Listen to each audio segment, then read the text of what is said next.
დღეს შაბათის მარშია და გადაცემა სწორედაც რომ პირდაპირ ეთერით დავიწყებთ რუსთაველის გამზირიდან, საიდანაც ლიზა ციციშვილი შემოგვიერთდება და შეიძლება ითქვას, რომ ლიზა საღამომშვიდობის დღევანდელი შაბათის მარში, როგორც სხვა მარშები, ძირითადად ეძღვნება ხოლმე პოლიტიკურ პატიმრებს, სინდისის პატიმრებს და დარწმუნებული ვარ, დღევანდელი მარშიც შთაგონებულია იმ უსამართლო გადაწყვეტილებით, რომელიც ყველა მოვისმინეთ და რომელიც პოლიტიკოს ქალს, ოთხიშვილის დედას ელენე ხოშტარიას ეხება. გითმობ ეთერს მოგვიყევი რა ხდება ახლა შენთან. დავით, საღამომშვიდობის ქარიანი და ცივი ამინდის მიუხედავად სინდისის პატიმრების და უფრო მეტად ელენე ხოშტარიას მხარდასაჭერად სოლიდარობის მოსაცხადებლად ძალიან ბევრი მოქალაქე მოვიდა ტრადიციულ მარშზე. თან ჩვენ გვახსოვს, რომ გასულ კვირას მგლოვიარე და სევდიანი ნაღვლიანი დღეების გამო, პატრიარქის გარდაცვალების გამო შაბათის მარში გასულ კვირას არ შედგა და აი ახლა ისევ იკრიბებიან მოქალაქეები. მარში ჯერ არ დაძრულა ფილარმონიის საკონცერტო დარბაზიდან, თუმცა მალე როგორც ტრადიციულად ხდება ხოლმე 8 საათის მერე იწყება მსვლელობა.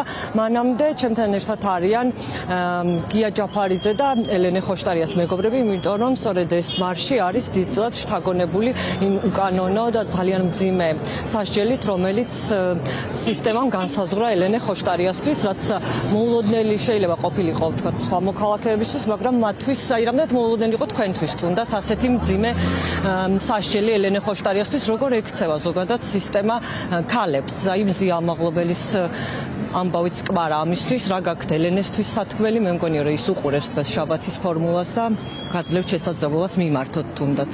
ელენეს აქედან მივესალმები, გამძლეობას უსურვებ და მან ყველაზე კარგად ჩვენზე კარგად იცის, რომ ეს ბრძოლა აუცილებლად დასრულდება ჩვენი გამარჯვებით ქართული ოცნებისგან, აი რაღაცა ერთი მუჭა ჯგუფისგან, რომელსაც ძალაუფლება აქვს ხელში ჩაგდებული, მოსალოდნელი არის აბსოლუტურად ყველაფერი, მაგრამ ელენეს სახით რაღაცა სხვას შეეჯახნენ. ელენეს ეს ბრძოლა კი არ დაუწყია. ეს ბრძოლა დაწყებული აქვს ელენეს ბაბუას. ეს ამ ბრძოლას აგრძელებდა ელენეს მამა. ამ ბრძოლაში მე რო ვარ, ეს დიდწილად არის განპირობებული იმით, რომ ცხოვრებაში მომიწია შევხედროდი გოგი ხოშტარიას. ელენე ამას აგრძელებს. ჩვენმა თაობამ შვილებს მოწყვიტეს ხანდაზმულ მამას. ეს უნდა და ჩვენ უნდა დავასრულოთ, იმიტომ რომ ელენეს შვილებიც ამ ბრძოლაში იქნებიან, თუ ჩვენ ეს არ დავასრულეთ. ეს არის ძალიან ხანგრძლივი ბრძოლა რუსული ოკუპაციის წინააღმდეგ. ამ ბრძოლაში ვინც ვარ და განსაკუთრებით ელენე, ეხლა კი არ არის რომ დაიბადა, ეს უკვე იყო. ანუ როგორ გითხრათ, რაღაცა ის არის გენეტიკური კოდია. ელენე რომ დაიბადა, უკვე ამ ბრძოლაში დაიბადა, რაღაცა ახალი კი არ არის ელენესთვის. ამიტომ ელენე შეუძლებელია რომ გატეხონ, ვერ გატეხავენ. მადლობა, მოდით ქალებსაც ვთხოვოთ თითო სიტყვა.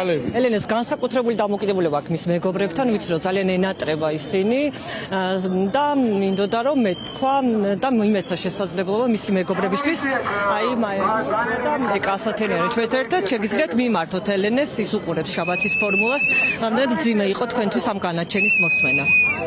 განაჩენის მოსმენა ნამდვილად ძალიან მძიმე იყო, თუმცა ვერ ვიტყვი რომ ეს იყო მოულოდნელი. ასევე ვიტყვი რომ არ ველოდები რომ ეს განაჩენი სრულად აღსრულდება. დარწმუნებული ვარ რომ იმაზე ადრე გამოვა ელენე, ვიდრე მოსამართლემ ეს ჩაიფიქრა. ლაკას დიდ სიყვარულს გადავცემთ უგრიკებისგან, მისი მეგობრებისგან და ასევე ვიტყვი აუცილებლად რომ როდესაც მის 4 შვილს ახსენებენ ხოლმე, ნუ დაავიწყდებათ რომ ლაკა იბრძვის ყველა ჩვენი შვილისთვის და ეკასაც მივცეთ ერთი სიტყვა, იმიტომ რომ ველოდება თან რაღაცნაირი ყვავილი. მე მინდა ვთქვა რომ ელენე არის ჩემთვის მაგალითი და სტიმული და ძალა და ძალიან მიყვარ, ძალიან დიდ პატივსცემ და ძალიან შთაგონებას და ძალას. ძალიან დიდი შთაგონება ჩემთვის და ძალიან გული მწყდება ადამიანები, ვინც ოდნავ მაინც უსმენენ ელენეს გაშავების ნებისმიერ კამპანიას, უბრალოდ უსინდისობაა ეს. მოდით მივყვეთ მარშს, რომელიც დაიძრა. დიდი მადლობა, მე ცოტა დრო მოგეცით და ბოდიშს ვიხდი ამისთვის. აი თქვენ ხედავთ როგორ დაიძრენ მოქალაქეები და ჩვენც ცხადია მივყვებით შაბათის ტრადიციულ მარშს, რომელიც სავსეა დღეს საქართველოს დროშებით და სინდისის პატიმრების ფოტოებით ტრადიციულად.